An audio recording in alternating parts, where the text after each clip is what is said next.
cooking. Daphne! Daphne! Daphne! What's for cooking? Cooking pancake. Pancake in the house because my noodles is so boring kapag walang kapartner. So, nakakaumay. Super.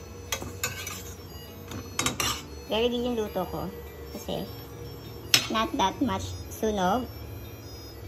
But, this is the flour and this is the pancake. And this is the cook. Ano daw? May masabi lang. Daphne!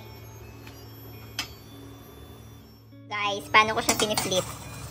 Watch and learn. Tshananan! Oh my God! It's slightly to off. Ay, medyo napalakas ang apoy. Okay.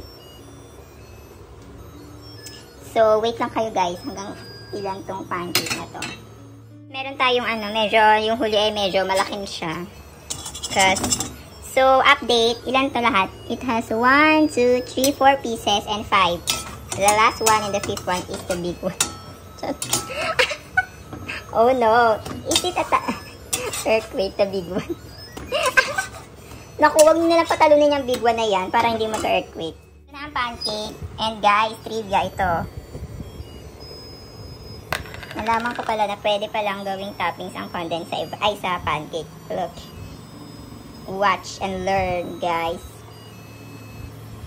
Delicious siya. Delicious. Look at it. Super delicious siya. Try nyo din.